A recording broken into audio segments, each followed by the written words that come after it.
On October 29, 2024, just before midnight, Tepe Park in Evansville, Indiana, a neighborhood space typically filled with families and children during the day, became the scene of a fatal incident.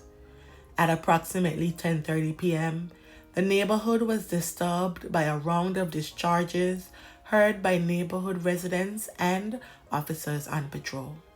Central Dispatch received several calls, each reporting sounds of discharges, and within minutes, officers arrived at the 1200 block of South Garvin Street.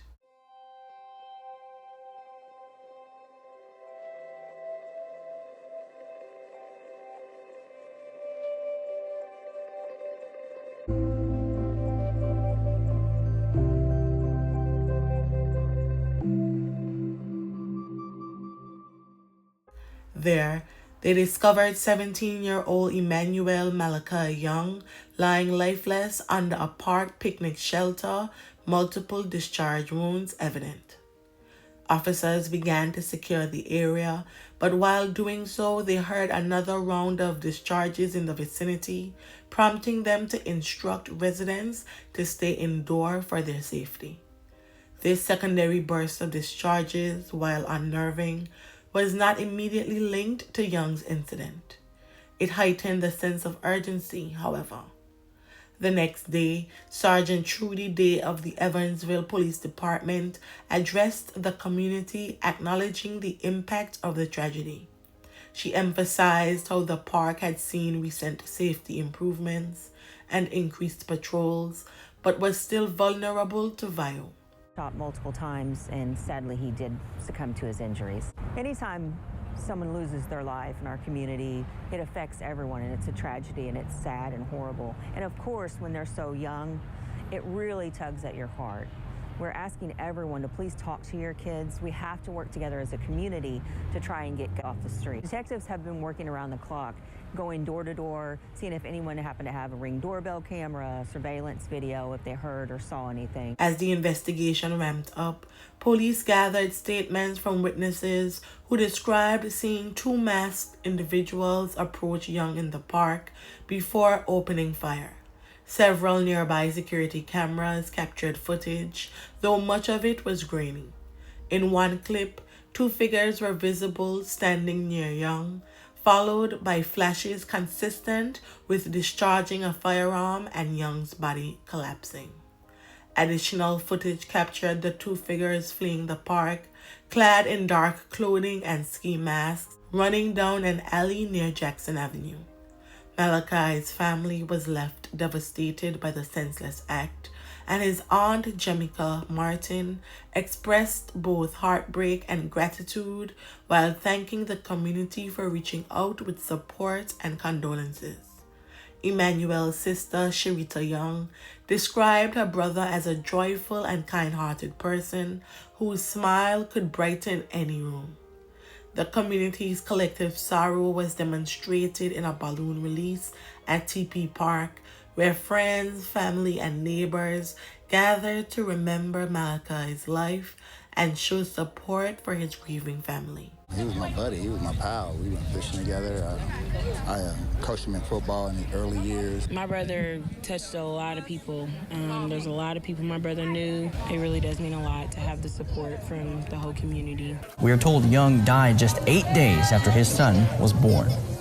It was hard, but he had a lot of friends and family, so it made it, it made a little comforting, we got a lot of family support. Detectives quickly began tracing the teen's final moments. They hoped to identify suspects or at least uncover a motive. Their investigation revealed that earlier in the day, Young had been at Eastland Mall with friends, including two young men identified as 16-year-old Santana Tayshawn Cooper and 17-year-old Lakai Nasir Snaden. Surveillance footage from the mall showed Young walking with Cooper and Snaden, who were wearing dark clothing similar to the attire worn by the suspects captured on video at Tepe Park. This connection was a breakthrough, providing detectives with a starting point to pursue Cooper and Snaden as potential suspects. The mall footage also showed that young Cooper and Snaden spent considerable time together, appearing relaxed and engaged in conversation. The suspect's behavior in the mall stood in contrast to the events that would later occur. Additionally, another witness came forward, reporting that they had seen young Cooper and Snaden together not only at the mall, but also in the hours leading up to the fatal incident. This alignment of witness accounts and surveillance footage tightened the investigators' focus on Cooper and Snaden, both of whom were quickly identified, located, and brought in for questioning. Anytime you have juveniles out shooting people in separate interrogations, Cooper and Snaden each faced mounting evidence connecting them to Malakai's fatality.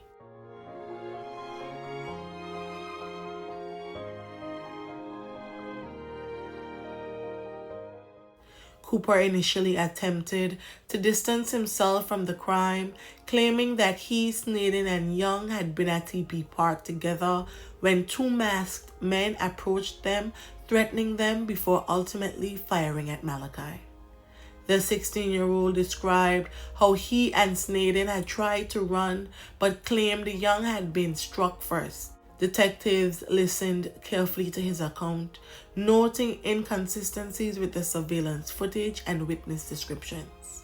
After detectives presented Cooper with the video evidence, which showed him and Snaden close to Young as gunfire erupted, Cooper's story began to shift.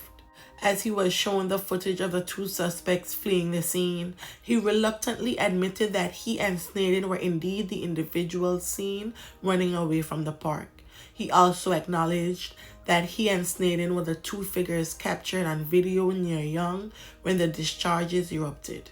Despite this admission, however, Cooper stopped short of confessing to the actual fatality, instead suggesting that the two masked men he previously mentioned were the true perpetrators.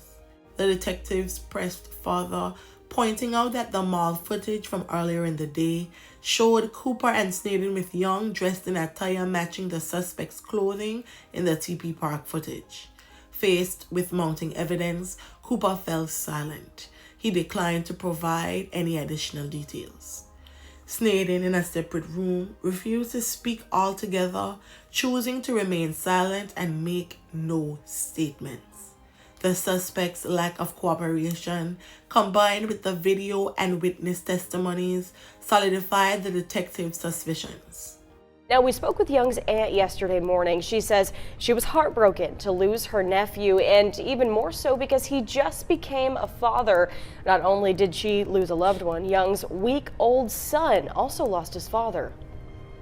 My phone been ringing all night. Been up since 4 o'clock to come up here to a scene just to have this in my hand. He was only 17, young, just started life. It's a hard pill to swallow. With a comprehensive array of evidence, including surveillance footage, witness accounts, and Cooper's partial admissions, Evansville police formally charged Cooper and Snaden with felony fatality on October 30th. Under Indiana law, given the nature of the crime and the suspect's age, both would be tried as adults. Neither Cooper nor Snaden was granted bail, and they remained in the Vanderburgh County Jail as of this video. To further strengthen their case, prosecutors requested that the suspect submit DNA samples, a standard step in high-profile investigations.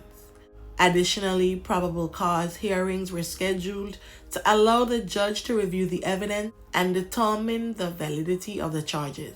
As the legal proceedings continued, the Evansville community closely monitored updates, hoping that the judicial process would bring justice for Malachi's family and ensure accountability. Emmanuel Malachi Young's passing deeply affected the Evansville community, sparking calls for increased safety and support for grieving families. Young's school, the Academy for Innovative Studies, also responded by offering counseling and support to grieving students and staff. The school administration released a statement recognizing Young as a well-loved student and expressing condolences to his family. A GoFundMe campaign was established to support the teen's family, particularly his girlfriend Tiana and their newborn son Zaylin. The community contributed generously, and the page described how Emmanuel and Tiana had shown resilience throughout her pregnancy. Now, with Tiana left to raise their son alone, the funds raised would help to provide for Zaylin in his father's absence. The link is in the description of this video. Malachi's tragic passing cast a somber shadow over Evansville, prompting reflection on the importance of safety in public places and the impact of youth violence. Law enforcement pledged continued efforts to make parks safer, highlighting that they would work closely with the community to prevent similar tragedies. For Emmanuel Young's family, the journey ahead remains marked by grief and loss, but they are not alone in their sorrow. The Evansville community stands by them, hopeful that the legal process will bring closure and justice. May the family and friends of Emmanuel Malachi Young find solace in the happy memories, and may his soul rest in perpetual peace. Thank you.